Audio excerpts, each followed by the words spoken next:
오늘 우리에게 주시는 하나님의 말씀은 신명기 14장 28절로 29절 말씀, 누가복음 6장 38절 말씀입니다. 신명기 14장 28절로 29절 말씀, 구약 285쪽에 있습니다.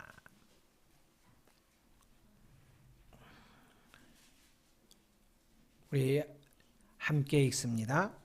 매 3년 끝에 그의 소산의 10분의 1을 다 내어 내 성읍에 저축하여 너희 중에 분깃이나 기업이 없는 내인과 내 성중에 거류하는 객과 및 고아와 과부들이 와서 먹고 배부르게 하라. 그래야면 내 하나님 여호와께서 내 손으로 하는 범사에 내게 복을 주시리라. 아멘. 누가복음 6장 38절입니다. 같이 읽습니다. 주라 그리하면 너희에게 줄 것이니 곧 후이되어 누르고 흔들어 넘치도록 하여 너희에게 안겨주리라. 너희가 헤아리는 그 헤아림으로 너희도 헤아림을 도로 받을 것이니라.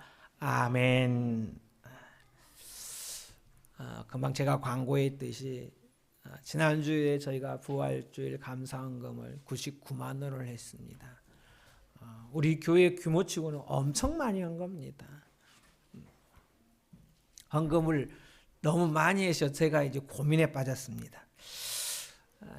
금액이 99만 원이나 되니까 이게 처음에는 여러분이 이제 헌금하면 다 보내겠다 이렇게 했는데 이걸 3등분해서 33만 원은 미얀마 지진 피해자들한테 보내고 33만 원은 산불 피해자한테 보내고 33만 원은 교회에서 쓸까? 이렇게. 근데 이제 제가 기도하는 중에 마음에 그냥 다 보내자. 성도들하고 약속하고 또 하나님하고 약속하고 우리는 이거 없어서 살지만 또 이게 간절히 필요한 사람들이 있으니까 보내자. 그리고 이왕이면 채워서 보내자. 그래서 10,000원을 채워가지고 100만 원을 성금으로 보냈습니다. 남을 돕는 일, 구제하고 나누는 것은 교회와 성도들이 반드시 해야 할 일입니다. 이것이 성경이 우리에게 말하는 가장 기본적인 정신이기 때문입니다. 왜냐하면 어느 시대에나 힘들고 괴롭고 가난한 자들이 있기 때문입니다. 심지어는요, 하나님께서 구별하 택하신 선밀한 이스라엘 백성들조차도 뭐예요? 그 안에 가난한 자들이 있었어요. 저는 성경을 읽으면서 처음에는 좀 이해를 못했어요. 하나님이 택하신 백성들 중에 왜 가난한 자들이 있고 왜 병든 자들이 있을까? 왜 괴로운 자들이 있을까? 그런데 오늘 우리 교회를 보세요. 우리 하나도 있죠. 예수 믿으면 안 아파야지. 예수 믿으면 안 죽어야지. 예수 믿으면 안 가난해야지. 고난이 없어야지. 괴로운 일이 없어야 되잖아요. 그러나 우리도 예수 믿어도 아프고 괴롭고 가난하고 죽어요. 그러나 예수 믿는 사람들에게는 뭐예요? 세상이 알지 못하는 기쁨과 즐거움이 있고 소망과 희망이 있으며 하나님의 은혜와 사랑이 있는 줄을 믿습니다. 그것을 발견하는 저와 여러분이 되기를 주님의 이름으로 축복합니다. 이 선민들 안에 하나님 백성 안에 가난한 자들이 있었어요. 특히 하나님은 약한 자들에 향하여 이렇게 권면합니다. 고아와 과부와 나그네를 살피라. 11조에 이런 의미가 담겨져 있습니다. 이스라엘 백성에게 준 율법에는 3가지 종류의 11조가 있습니다. 내인을 위한 11조, 절기와 성소 예배를 위한 11조, 그리고 구제용 11조가 있습니다. 구제용 11조는 셋째 해의 11조라고 부르기도 합니다. 우리가 오늘 읽은 신명기 14장 28절로 29절에 보면 그렇습니다. 매년 3년 끝에 이 구제용 11조는 3년마다 드리는 거예요. 그의 소산의 10분의 1, 11조죠. 소산의 10분의 1을 다 내어 내 성읍에 저축하여서 29절에 보면 레위인과 객은 나그네죠. 고아와 가부들을 먹고 배부르게 하라. 이렇게 말씀하십니다. 하나님께서 셋째 11조를 명령한 것은 이웃사랑하라는 말씀을 구체적으로 실천하도록 하기 위한 것이었습니다. 레위인과 객과 고아와 과부는 고대 사회에서 가장 경제적으로 사회적으로 취약한 계층이었어요. 이들이 나눔을 통해서 힘을 얻고 희망을 얻게 되는 거예요. 그래서 하나님은 이 나눔을 통해서 이스라엘 백성이 단지 어떤 종교적인 행위로 신앙생활을 하는 그런 수준에 머물지 아니하고 하나님의 사랑과 긍휼을 가지고 이웃에게 그것들을 보여주고 실천하기 위해서 이 나눔과 구제를 명령하셨다는 것입니다. 오늘 교회도 마찬가지죠. 교회가 저는 개인적으로 그렇습니다. 좀 더 교회가 담을 넘어서 벽을 헐고 세상으로 흘러가야 한다고 생각합니다. 그것은 복음뿐만 아니라 우리가 가지고 있는 물질적인 것도 마찬가지. 우리가 넉넉해서 나누는 게 아니잖아요. 하지만 우리가 우리만을 위한 물질을 사용한다는 것은 하나님이 기뻐하시는 일이 아닙니다. 이것이 담을 넘어서 세상으로 흘러가야 합니다. 그래서 우리 주변의 새가족들, 저소득층, 미혼모, 다문화 가족, 난민 등 힘들고 어려운 이웃을 섬겨가야 합니다. 그럴 때 그 예물이 정말 가치 있고 그 예물을 드린 여러분도 보람이 되는 거죠. 먼저는 하나님이 받으시지만 여러분이 그 드린 예물이 선하게 사용될 때 교회는 성도는 더 기쁨이 충만하게 되는 것입니다. 네, 제가 부목사로 있을 때 매주 찾아오시는 천사가 있었어요. 이 노숙자분인데 오면 이제 빈손으로 보낼 수는 없잖아요.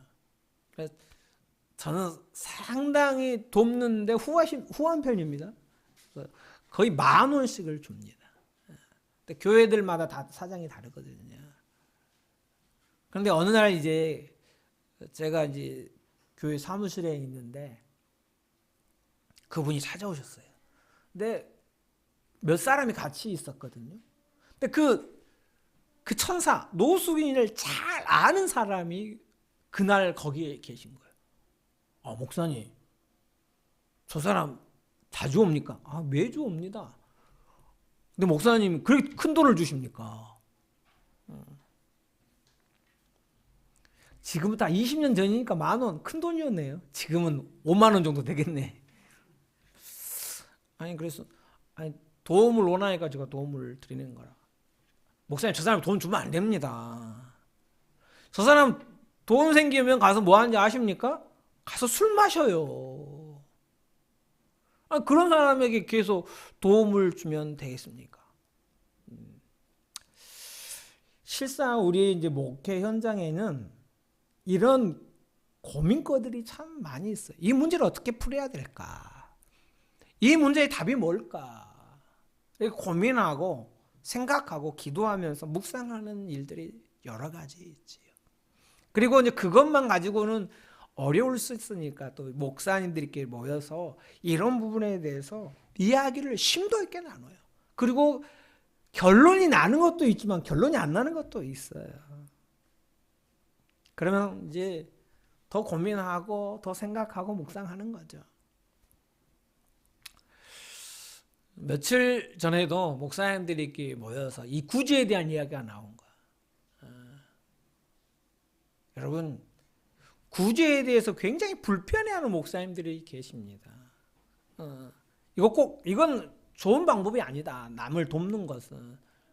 근데 왜 이런 문제가 생기냐면요, 한 번씩 다 뒤통수를 맞아봤기 때문에 그런 거예요. 그리고 이제 가장 어려운 문제가 두 가지 있어요. 언제까지 도와줘야 되냐? 언제까지 도와줘야 여러분 언제까지 도와줘야 되죠? 평생 도와줘야 되죠. 평생 도와야 돼요. 그리고 하나는 또 언제 뭐가 문제냐면요, 이게 돕는데 그 도움이 선하게 사용되지 않으면 어떻게 할 거냐. 여러분, 우리가 신앙의 양심과 믿음을 가지고 있다면 남을 돕는 것은 우리가 반드시 해야 될 일이고 하나님이 기뻐하시는 일이잖아요. 성경이 그것을 우리에게 이야기하고 있기 때문에. 그러나 이런 문제는 항상 우리에게 딜레마에 빠지게 하는 거예요. 언제까지 도와야 되냐? 이게 선하게 사용되지 않는다면 내가 어떻게 할 것이냐? 제가 이제 오랫동안 이런 문제에 고민했기 때문에 나름대로 저는 정리를 하고 여전히 구제를 실천하고 있습니다. 저는 이렇게 결론을 내렸습니다. 주는 것을 계속하는 것으로. 어떤 분을 구제하는 것은 내가 할 몫이에요. 그리고 내가 구제한 그것을 쓰는 것은 그 사람 몫이에요. 근데 이런 경우가 있죠. 우리가 막 확인되지 않는 추측과 소설을 쓰는 경우가 있어요. 내가 이걸 줬는데 이 사람이 막 나쁜 곳에, 좋은 곳에 쓰지 않고 악한 곳에, 아까 제가 말했던 술을 먹는데 막 쓴다. 그리고 알코올 중독자가 된다. 이렇게 확인이 되지 않는 경우에는 우리는 구제를 계속해야 돼요. 나눔을 계속해야 돼요. 나는 주는 것은 내가 믿음의 하나님의 뜻에 따라서 신앙의 양심으로 주는 것이고, 그것을 쓰는 것은 그 사람 몫인 거예요. 그리고 할 수 있으면 그 사람에게 한 번쯤은 종종 권면할 수 있어요. 이걸 선하게 쓰십시오. 그리고 하나님께 기도할 수 있어요. 여러분, 우리가 어떤 사람을 변화시킬 수 있다고 생각하십니까? 극히 힘든 일이에요. 죽어도 뭐예요? 받은 사람이 기분 나빠할 수 있는 일이에요. 우리가 어떤 사람에게 무언가를 하는데 그냥 내가 안 하는 게 낫지, 그렇게 되면. 그러나 구제한 나눔은 분명히 나도 기쁘고 하나님도 기쁘고 받는 사람도 기쁜 일이에요. 그러므로 우리는 계속 해야 되는 거예요. 그리고 이 구제는요, 나눔은요, 우리를 균등하게 하는 것입니다. 어느 시대에나 부자와 가난한 사람은 있기 마련이고, 이런 상황에서 부의 분배는 인류 역사에 있어서 초미의 관심사입니다. 부가 어디로 흘러가는지, 가진 사람이 어떻게 나누는지, 이런 문제에 대해서는 항상 관심이 많습니다. 여러분, 공산주의가 왜 생긴 줄 아세요? 이 분배 문제 때문에 생긴 거야. 점점 부자는 부자가 되어가요. 여러분, 그런 말 들어봤죠? 돈이 돈을 번다고요. 오늘 이 시대가 그렇습니다. 우리 주변에 보면 주식하시는 분 계시죠? 여러분 중에도 있을지 몰라. 그 나쁜 건 아니에요. 여러분, 좋은 주식에 투자를 좀 하십시오. 좀 돈을 버시면 저한테 좀 일부를 좀 떼어주시면 좋죠. 투자를 잘 하시면 좋겠어요. 근데 장담 못해요. 이 투자한다고 해서 반드시 수익을 낸다는 보장이 없어요. 깡통이 되는 경우도 있으니까. 이건 정말 조심해야 돼요. 사람들은 다 돈을 많이 벌고 싶어 해요. 그리고 부자가 되고 싶어 해요. 그럼 부자가 되면 그것을 흘려보내야 되는데 그러지 않는다. 부자는 더 큰 부자가 되기 위해서 더 큰 욕심을 내는 거예요. 그러므로 세상이 어때요? 부의 분배가 잘 이루어질까요? 이루어지지 않을까요? 안 이루어지죠. 그래서 주님은 우리에게 나누라고 말씀하시는 거예요. 고린도후서 8장 14절에 이렇게 말씀합니다. 우리 함께 읽어보겠습니다. 이제 너희의 넉넉한 것으로 그들의 부족한 것을 보충함은 후에 그들의 넉넉한 것으로 너희의 부족한 것을 보충하여 균등하게 하려 함이라. 아멘. 맞습니다. 많이 거둔 자도요 남지 아니하고 적게 거둔 자도 모자라지 않게 하기 위한 하나님의 방법인 거예요. 그것이 나눔과 구제인 거예요. 그러나 이렇게 좋은 일도 항상 부작용이 있죠. 제가 뒤통수 이야기했잖아요. 진짜 맞으면 아픕니다. 교회도 이렇게 계속 돕다 보면 처음에는 감사함으로 사람들이 막 받아요. 뒤에는 뭐가 돼요? 권리가 돼요. 그러고 막 이제 안 주면 화내고 막 큰 소리 치고 이렇게 되는 거야. 사람이 참 마음이 간사하죠.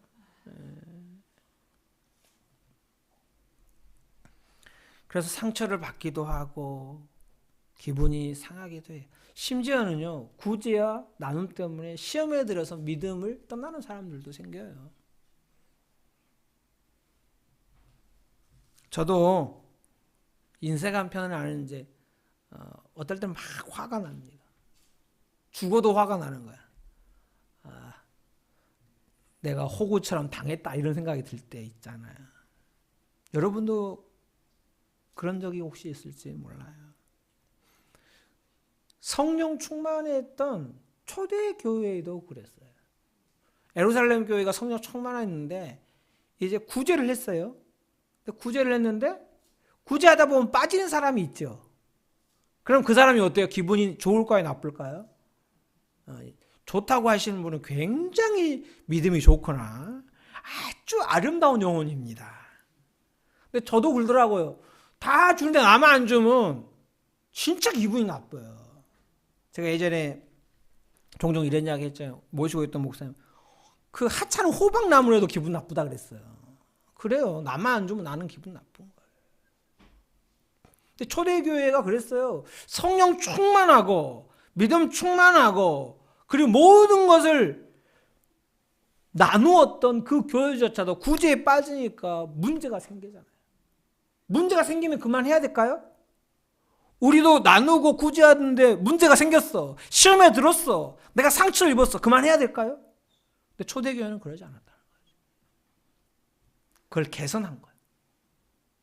그래서 집사들을 뽑고 그들을 통해서 구제하는 일을 지혜롭게 잘 하도록 했다는 거예요. 사도 바울은 이 구제에 대해서 갈라디아서 2장 10절에 이렇게 말합니다. 다만 우리에게 가난한 자들을 기억하도록 부탁하였으니 이것은 나도 본래부터 힘써 행하여 왔노라. 예루살렘의 사도들이 바울에게 이렇게 한 거예요. 자, 가난한 자들을 기억해 주십시오. 당신은 좋은 사역자입니다. 이렇게 말한 거죠. 그러자 바울이 그에서 반응을 보인 거예요. 나는 본래부터 가난한 자들을 기억하고 돕는 일에 힘써 행하여 왔노라 라고 말합니다.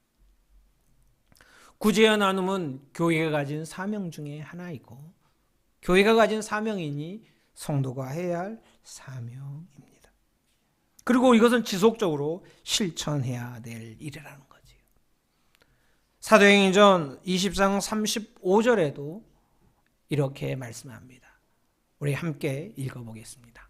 범사에 여러분에게 모범을 보여준 바와 같이 수고하여 약한 사람들을 돕고 또 주 예수께서 친히 말씀하신 바 주는 것이 받는 것보다 복이 있다 하심을 기억하여야 할지니라. 아멘. 이건 바울이 한 이야기인데 여기 주는 것이 받는 것보다 복이 있다. 이거 예수님이 한 말이냐 아니냐 이 논쟁이 좀 있어요. 성경에 보면 우리가 가지고 있는 마태, 마가, 누가, 요한복음, 사복음서에 이런 말 없거든요. 바울이 주는 것보다 받는 것이 복이 있다라고 예수님이 말했어라고 말한 거에 대해서 논란이 있고 논쟁이 있어요. 하지만 저는 예수님이 그런 말씀을 안 하셨더라도 주님은 항상, 예수님은 항상 주시는 분이에요. 무엇까지 주시는 분이에요? 생명까지 여러분과 저를 위해 주시는 분이 우리 주 예수 그리스도이신 줄을 믿습니다. 근데 그분이 그랬단 말이에요. 주는 것이 받는 것보다 복이 있다라고 말입니다. 예수님은 우리를 위해 더한 것도 하실 수 있는 분. 그러면 무슨 말을 더 하겠습니까? 오늘 우리가 읽은 누가복음 6장 38절도 마찬가지입니다. 주라, 그래야면 너에게 줄 것이니 곧 후히되어 누르고 흔들어 넘치도록 하여 너에게 안겨주리라. 아멘. 주는 것은 복된 일입니다. 네, 주는 것 그 자체가 복이 되는데 주는 것 자체가 복을 넘어서 우리에게 뭐요? 후히되어 누르고 흔들어 넘치도록 안겨주는 복의 복을 주시겠다고 오늘 하나님이 약속하고 있습니다. 셋째 11조에 대한 말씀 신명기 14장 29절에도 이렇게 말하죠. 내 손으로 하는 범사에 내게 복을 주시리라. 아멘. 어떻게 하는 자에게요? 네, 셋째의 11조를 들여서 내인과 객과 고아와 가부를 살피고 먹이는 자에게 하나님이 우리 손으로 하는 모든 일에 복을 주시겠다고 약속하고 계신 줄을 믿습니다. 또한 잠언 19장 7절에도 이렇게 말씀합니다. 우리 함께 읽습니다. 가난한 자를 불쌍히 여기는 것은 여호와께 구워드리는 것이니 그의 선행을 그에게 갚아주시리라. 아멘. 그의 선행은 뭘까요? 가난한 자에게 구워주는 거예요. 가난한 자를 돌보는 거예요. 그러면 하나님이 갚아주시겠다는 거예요. 하나님은 성경을 통해서 우리에게 분명히 말씀하세요. 가난하고 약한 이웃들을 윤택하게 하는 자를 윤택하게 하시리라. 여러분이 윤택하고 풍요로운 삶을 살고 싶습니까? 그렇다면 나눔과 구제의 길로 가야 한다는 것입니다. 사랑하는 여러분, 많이 가졌다고 나누는 거 아닙니다. 없다고 나누지 못하는 것도 아니에요. 하나님은 많고 적음을 보시는 분이 아니에요. 우리의 중심으로 누군가를 돕고 싶어 한다면 그 중심을 보시고 기뻐하시고 복의 복을 주시는 분인 줄을 믿습니다. 우리가 나누고 구제하는 게 쉽지 않아요. 그럴 때마다 우리가 이 말씀을 기억하면서 실천해 가야 하는 거예요. 다른 말씀은 다 몰라도 오늘 누가복음 6장 38절에 후히되어 누르고 흔들어 넘치도록 이건 좀 기억하시면 좋겠어요. 우리가 나누는 것들이 우리가 흘려보내는 것들이 구제하는 것들이 적을지라도 하나님은 후히되어서 누르고 흔들어 넘치도록 우리에게 안겨주실 줄을 믿습니다. 우리가 무엇을 심듯이 거두는 날이 있습니다. 고린도후서 9장 6절은 이렇게 말합니다. 이것이 곧 적게 심은 자는 적게 거두고 많이 심는 자는 많이 거둔다 하는 말이로다. 아멘. 사랑하는 여러분, 주님은 주는 것이 받는 것보다 복되다고 말씀하십니다. 이것이 오늘 우리의 삶의 이정표가 되기를 소망합니다. 그래서 우리의 인생이 받는 인생으로 끝나는 것이 아니라 주는 인생으로 살아가기를 주님의 이름으로 축복합니다. 아멘.